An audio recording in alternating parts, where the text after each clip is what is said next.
안녕하세요. 사연을 부탁해입니다. 오늘의 사연을 소개하겠습니다. 남자친구 집에 첫 인사를 가던 날 남친 가족들로부터 환대를 받았습니다. 가족들 모두가 한마음으로 반기는 모습에 조금은 긴장이 풀렸는데요. 특히나 남친 엄마가 격하게 환영하는 모습이었어요. 어서 와요. 우리 아들한테 듣던 대로 아주 예쁘네. 집이 좀 누추하죠? 얼른 안으로 들어와요. 아닙니다. 깨끗하고 좋은걸요? 말이라도 그리 해주니 다행이네. 남친 엄마도 긴장하고 있었던 것인지 조금은 안심하는 모습이었습니다. 인사를 가기 전 남친에게 미리 들어서 알고는 있었지만 집이 상당히 오래되고 좁은 편이었으니까요. 하지만 그때 당시에는 그런 부분이 큰 문제가 될 것도 없었어요. 사람마다 형편이 다를 수 있기에 존중해야 하는 부분이라고 생각했으니까요. 집은 많이 좁은 편이었지만 말끔히 청소되어 있는 모습을 보며 많이 신경을 쓰셨구나 하는 생각으로 주변을 둘러봤는데요.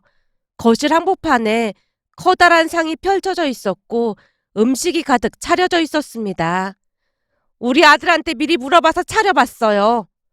라며 남친 엄마가 쑥스러운 듯 미소 지었습니다. 잠시 후 식사가 끝난 뒤 남친 엄마가 제 손을 잡으며 말을 했고요. 내가 듣자 하니 부모님이 한나란 씨에 돌아가셨다며? 네, 교통사고로 돌아가셨습니다.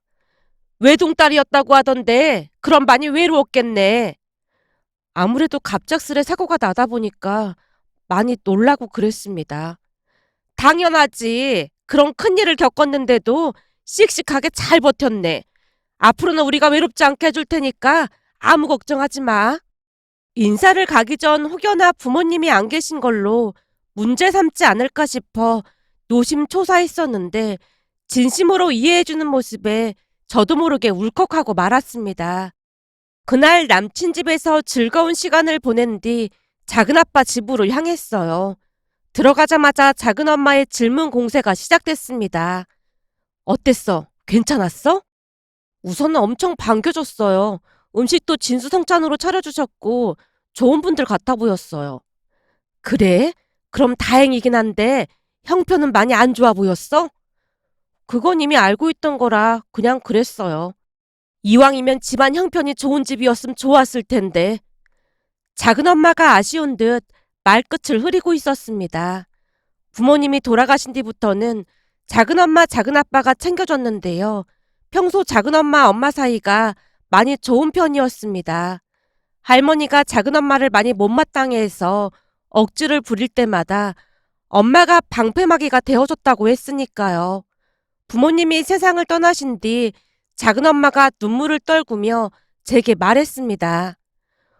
우리 호칭이 왜 작은엄마 작은아빠겠니? 엄마 아빠 대신이란 뜻이 담겨 있는 거야. 항상 작은엄마 작은아빠가 뒤에 있으니까 절대 기죽지 말고 살아. 무슨 일 있어도 우리가 지켜줄 참이니까. 작은엄마, 저도 이제 다 컸으니까 너무 걱정하지 마세요. 넌 다 컸다고 생각하겠지만 우리 눈에는 아직도 한참 멀었어. 널 두고 형님이 제대로 눈이나 감으셨나 모르겠다. 우리 형님이 참 강단 있고 의리 있는 분이셨는데 그런 착한 분이 뭐가 그리도 급하다고 가셨는지 모르겠어. 니들은 잘 모르겠지만 니들 할머니가 아주 어마어마하셨다. 할머니가 어마어마하셨다니요? 말도 마라. 우리 친정이 많이 못 살았거든. 그래서 그렇게나 결혼을 반대하셨어. 어찌어찌 힘들게 결혼을 하고 나서도 혹여나 내가 친정으로 돈을 빼돌리지는 않을까 매달 통장 검사까지 했고 말이야. 그게 정말이세요? 그래. 매달 통장 검사랑 가계부까지 검사하면서 사람을 얼마나 힘들게 했는지 몰라. 그런데 어느 날 우연히 그 사실을 알게 된 형님이 니들 할머니한테 난리를 쳤어. 그 바람에 더 이상 검사하는 거 안 하더구나. 명절에 친정에 갈 때도 형님이 선물 세트랑 챙겨주고 했었는데 어찌나 든든했는지 모른다. 난 형님한테 갚아야 할 게 참 많은 사람이야. 아마도 형님도 하늘에서 날 철석같이 믿고 있을 거야. 엄마가 생각이 나는지 작은엄마가 눈물을 훔치고 있었습니다. 그 모습에 제가 작은엄마에게 장난스레 말했어요. 작은 엄마가 우리 엄마보다 잔소리도 더 많이 하고 그러는 거 모르시죠? 제가 잘 알아서 하고 있으니까 너무 걱정하지 마세요. 그냥 우리 집으로 들어오라고 해도 말도 안 듣고 내가 걱정을 안 하게 생겼어. 그렇듯 작은 엄마는 항상 저를 살피고 또 살폈습니다. 부모님이 한나란시에 세상을 떠나셨음에도 작은 엄마, 작은 아빠가 계셔서 잘 버틸 수가 있었으니까요. 그랬기에 작은 엄마는 제가 만나는 사람에게도 크나큰 관심을 보이며 항상 촉각을 곤두세웠습니다. 그날도 혹시나 남친 가족들이 이상한 사람들은 아닐까 싶어 걱정하는 모습이었으니까요. 하지만 제게 잘해줬다는 말에 조금은 안심하는 모습이었지만 작은 엄마는 여전히 경계를 늦추지 않는 모습이었습니다. 그런 작은 엄마의 우려에도 불구하고 남친 가족들과 자주 만나면서 큰 불편함 없이 지냈어요. 남친 가족들과 잘 지낸 정도가 아니라 혹여나 제가 외롭지는 않을까 잘 챙기는 모습이었습니다. 특히나 남친 엄마는 항상 자애로운 미소를 머금고 있는 보살의 얼굴로 저를 살뜰히 챙겼어요. 손수 반찬까지 만들어서 남친 손에 들려보내기도 했으니까요. 이거 엄마가 가져다 주라고 하더라고. 이게 뭔데? 저번에 너가 잘 먹는 반찬들 좀 만들어 봤대. 혼자 지내는데 잘 먹어야 한다고 하시면서 주시더라고. 괜히 번거롭게 해드렸네. 난 작은 엄마가 계속 반찬 가져다 놓고 그래서 잘 먹고 있거든. 그게 무슨 말이야? 작은 엄마가 집에도 막 드나드시는 거야? 내가 괜찮다고 하는데도 회사에 가 있는 동안 자주 왔다 갔다 하시면서 오며 가며 청소도 해주시고 반찬도 갖다 주시고 그래. 아니 무슨 작은 엄마가 집에까지 와서 청소까지 해줘? 우리 작은 엄마 작은 아빠가 좀 극성이시거든. 반찬 갖다 주러 오셨다가 욕실 청소도 해주시고 그러시더라고. 제가 대수롭지 않게 말하고 있었는데요. 순간 남친 얼굴에 불편한 기색이 역력해 보였습니다. 아무리 그래도 집을 막 드나드는 건 좀 아니지 않나? 아무리 친척이라고 해도 항상 조심해야 하는 거야. 조심하다니? 뭘 조심해? 이런 말하기 그렇긴 하지만 니네 부모님 재산 때문에 그럴 수도 있는 거잖아. 남친이 슬며시 눈치를 보며 말을 꺼냈고 그 말에 놀란 채 대꾸했어요. 무슨 그런 말이 있어. 두 분 그런 분들 아니야. 장례식부터 부모님 보험금까지 온전히 다 처리해 주셨고 안전하게 통장에 넣어주신 분들이니까 그런 말 하지 않았으면 좋겠어. 나한테는 부모님이나 마찬가지인 분들이니까. 제가 정색까지 하는 모습에 남친이 바로 사과를 했습니다. 아니, 나는 그냥 걱정돼서 하는 말이지. 근데 보험금도 있었던 거야? 나도 몰랐는데 두 분이 보험 들어놓은 게 있었더라고. 근데 내가 그 돈을 어떻게 쓰겠어. 그냥 잘 넣어뒀어. 라며 제가 슬픈 표정을 짓고 있었는데요. 남친이 제게 다시 사과를 하며 진심으로 위로해줬습니다. 그 뒤에도 남친과 남친 엄마는 저를 지극정성으로 잘 챙겼는데요. 제 생일날에도 집으로 초대해서 생일상을 차려주기도 했거든요. 그런데 남친 가족들이 잘하면 잘할수록 작은 엄마의 의심이 더욱 깊어져만 갔습니다. 어느 날은 제게 조용히 말을 꺼냈거든요. 너무 잘해주는 게 아무래도 이상해. 잘해주는 게 이상하다니요. 난 말이야. 너무 지나친 친절도 좀 이상하다고 생각하거든. 이 결혼이라는 게 보통 일이 아닌 건데 항상 경계를 늦추면 안 되는 거야. 그러니까 정신 바짝 차려. 라며 남친 가족들을 완전히 믿지 않는 모습이었습니다. 하지만 저는 친절한 남친 가족들의 모습에 조금씩 마음을 열어갔고 시간이 지나 결혼 이야기가 나오기 시작했습니다. 어느 날 남친이 먼저 말을 꺼냈어요. 결혼하고 나면 우리 신혼집은 어떻게 할까? 글쎄, 지금 내가 살고 있는 집에서 살고 싶긴 해. 부모님이 사시던 집이기도 하고 우리 회사에서 가깝기도 하잖아. 그럼 자기가 회사 다니려면 좀 멀긴 하겠구나. 한 40분 정도 걸릴 것 같은데 그 정도면 괜찮지 뭐. 내가 집을 마련하는 것도 아니고 자기가 마련하는 건데 내가 지금 찬밥 더운 밥 가릴 때가 아니잖아. 남친이 잔뜩 눈치를 보며 미안한 듯 말을 했기에 제가 남친을 나무랐습니다. 우리 그런 소리 안 하기로 했잖아. 그렇긴 한데 너무 미안하니까 그렇지. 대신 혼수는 내가 다 준비해 갈게. 혼수라고 해봐야 별로 할 것도 없을 거야. 괜히 번거롭게 하지 말고 꼭 필요한 것만 준비하자. 우리 집이 좀 잘 살았으면 좋았을 텐데 그렇지 못해서 미안해. 아무래도 집안 형편이 좋지 않았던 남친 입장에서는 미안한 게 많은 듯해 보였습니다. 그렇게 우리끼리 간단하게 이야기를 한 채 시간이 지나갔고 어느 날은 남친 엄마가 저를 불러서 남친 집으로 갔는데요. 항상 그렇듯 남친 엄마가 부드러운 미소로 반겼습니다. 잘 지냈지? 내가 반찬 보낸 건 잘 먹고 있니? 네, 반찬이 맛있어서 잘 먹고 있어요. 그래, 밥 굶지 말고 잘 챙겨 먹고 다녀. 네, 항상 챙겨주셔서 감사합니다. 라며 제가 진심으로 감사한 마음을 전했는데요.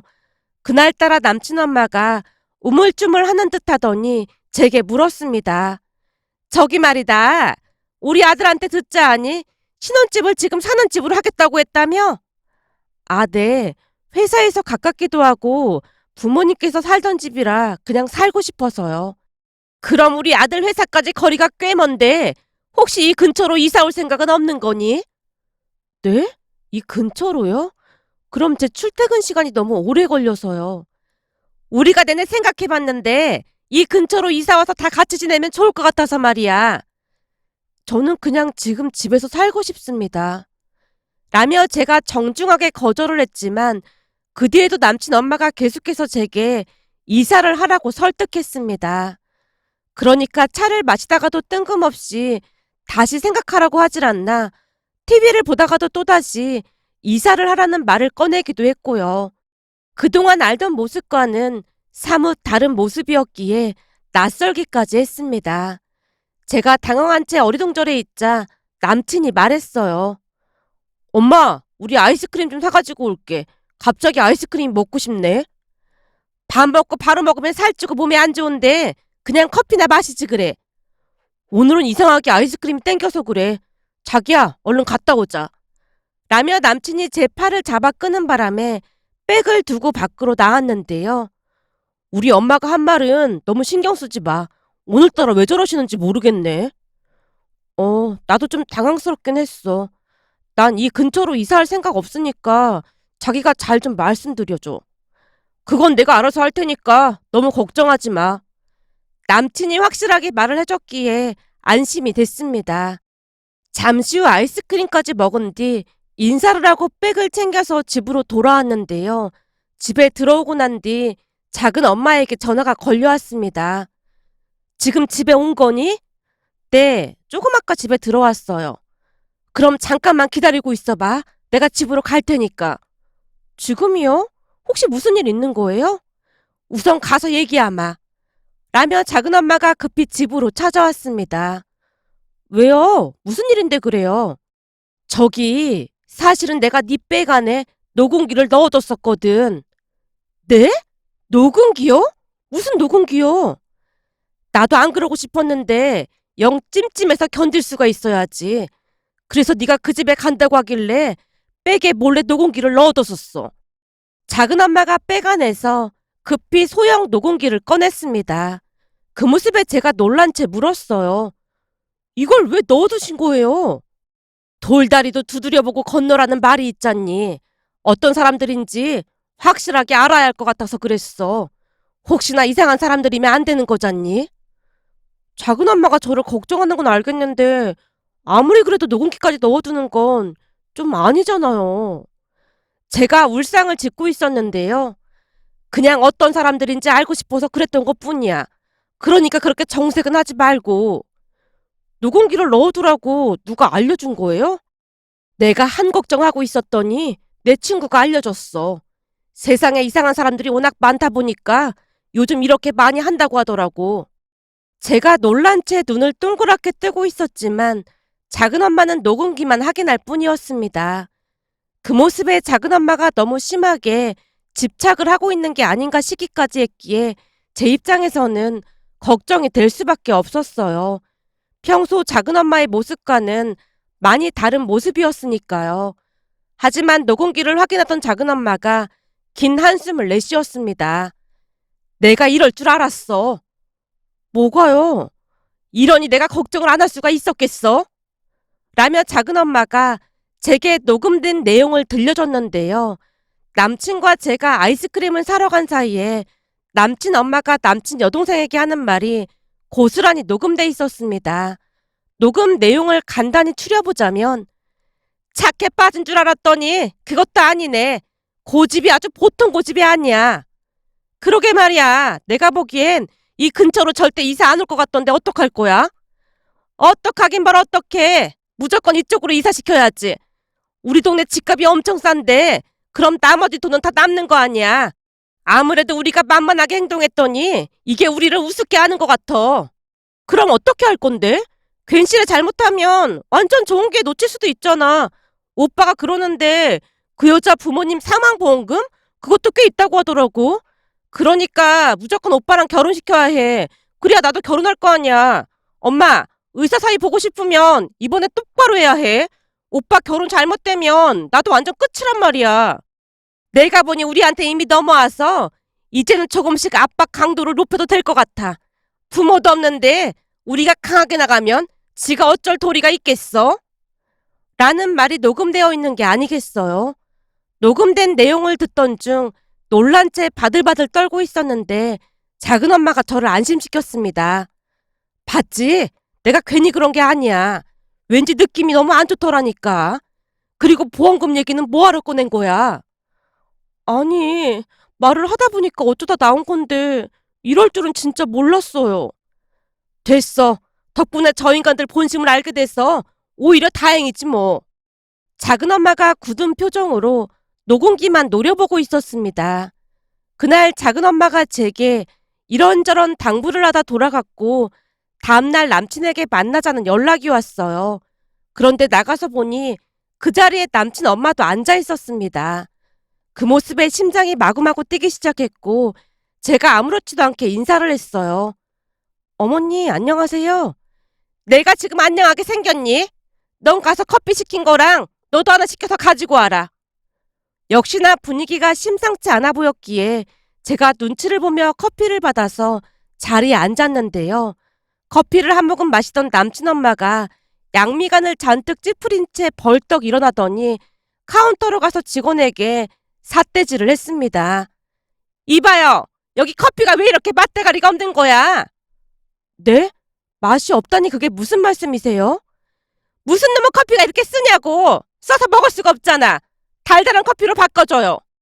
죄송한데 아메리카노를 시키신 거 아닌가요? 아메리카노든 뭐든 다시 줘요. 무슨 놈의 커피가 이렇게 써! 남친 엄마가 막무가내로 커피를 바꿔달라고 떼를 쓰고 있었고 직원이 난감한 표정으로 어쩔 줄을 몰라 하고 있었습니다. 그 모습에 제가 다가가 남친 엄마를 말렸어요. 어머님, 제가 마셔봤는데 아메리카노 맛이 맞거든요. 그러니까 가서 앉아 계시면 제가 달달한 커피로 다시 주문해 갈게요. 네가 이래서 문제라는 거야. 네? 그게 무슨 말씀이세요? 그냥 바꿔달라고 하면 되는 거지 커피를 왜 또 사? 그렇게 안 받더니 돈도 아주 그냥 펑펑 쓰고 다니는구나. 남친 엄마가 계속해서 말도 안 되는 소리를 하고 있었기에 직원에게 사과를 한 뒤 자리로 모시고 왔는데요.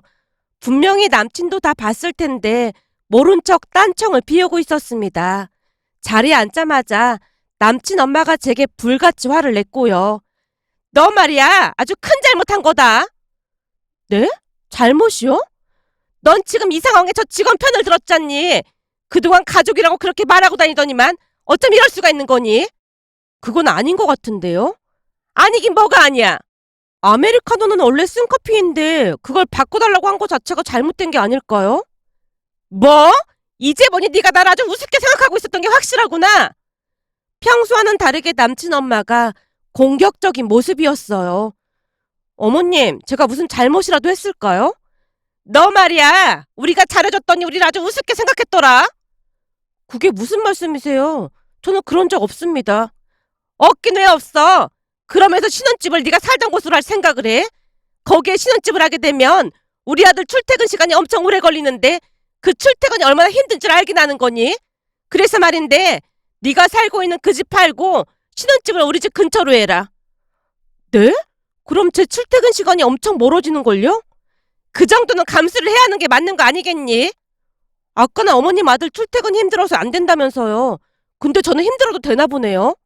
순간 어찌나 어이가 없던지 제가 되물었는데요. 평소 말대꾸 한 번을 안 하던 제가 꼬박꼬박 말대꾸를 하는 모습에 남친 엄마가 많이 놀란 듯 해 보였습니다. 너 지금 막 나가자는 거니? 막 나가자는 게 아니라 현실적으로 말씀드린 것 뿐이잖아요. 거기다 너 말이야. 우리 아들한테 혼수 대우라고 했다면서? 제가 집을 해가는 거나 마찬가지인데 그거야 당연한 거 아니겠어요? 혼수를 여자가 해오는 거지 남자가 해오는 경우가 어디 있어? 말씀드렸잖아요. 저는 집을 해간다고요.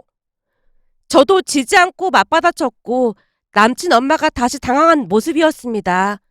너 집 해온다고 생색내는 거니? 어쩜 대놓고 그런 말 할 수가 있는 거니? 우리 집 사는 게 이꾸라지라고 무시하는 거니? 남친 엄마가 고개를 숙인 채 눈물을 찍어내고 있었습니다. 하지만 저를 압박하기 위해 안간힘을 쓰고 있다는 생각만 들 뿐이었어요. 결국 제가 다시 입을 열었습니다. 지금 제가 살고 있는 집은 부모님이 사시던 집이기도 하고 제 직장에서도 가까운데 굳이 그쪽으로 이사를 하라는 게 이해가 안 돼서요. 넌 어쩜 그렇게 생각이라는 게 없니? 너 그 집에서 살아봐야 좋을 거 하나 없어. 그건 또 무슨 말씀이세요? 죽은 사람이 살던 집이 뭐가 좋다고 거기서 산다고 그래? 그때쯤 남친 엄마는 이미 이성을 잃은 듯해 보였는데요. 센 모습을 보여주기에 안간힘을 쓰고 있는 것 같아 보였어요. 그게 무슨 말씀이세요? 내 말 못 알아들었니? 네 부모가 비명 행사를 했다는데 그 집 기운이 좋을 리가 없잖니. 그러니까 우리 부모님이 아끼다 뭐 그런 말인 거네요? 넌 뭘 또 그렇게 꼬아서 듣는 거니? 그렇게 안 봤는데 부모가 없어서 그런 건가? 피해의식에 쩔어 있구나. 암튼 내가 여기저기 물어보니까 그 집에서 살아서 좋을 게 하나도 없다잖니. 그니까 그냥 우리 집 근처로 이사해. 그럼 다 해결되는 거잖아. 귀신보다 사람이 더 무섭다는 말이 이래서 있는 거네. 라며 제가 백에서 휴대폰을 꺼내서 남친 엄마와 여동생의 대화 내용을 재생시켰는데요. 가만히 듣고 있던 두 모자의 얼굴이 사색이 되어 있었어요. 너 이거 언제 녹음한 거니? 그동안 연기하느라 진짜 힘들었겠어요. 우리 작은엄마 아니었음 진짜 큰일 날 뻔한 거 있죠? 당신들 시커먼 속이 다 드러나서 많이 아쉽겠네요. 결혼은 물 건너간 거니까 이만 일어날게요. 그리고 어디 가서 남의 돈 뜯어먹고 사기칠 생각하지 말고 열심히 일해서 정직하게 사세요. 아주 추해 보이거든요. 제가 자리를 박차고 일어났는데요. 남친이 제 팔을 잡고 매달렸습니다. 난 진짜 몰랐어. 정말이야. 네가 알았던 몰랐던 지금 그게 중요한 게 아니잖아. 니네 가족들이 사기꾼이라는 게 팩트야. 결혼으로 장사하려고 했는데 딱 걸렸으니 안타까워서 어떡하냐? 라며 그곳을 나와버렸습니다. 그 와중에 두 모자가 다투고 난리도 아니었어요. 그 뒤에도 전 남친이 수시로 연락을 해왔기에 한동안 저는 작은엄마 집에 머물면서 안정을 취했습니다. 제가 작은엄마에게 참 감사했던 부분이 또 하나 있었는데요.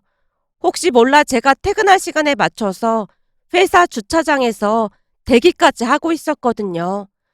그 뒤 전 남친과는 완전히 헤어졌고 더 이상 연락도 없었습니다.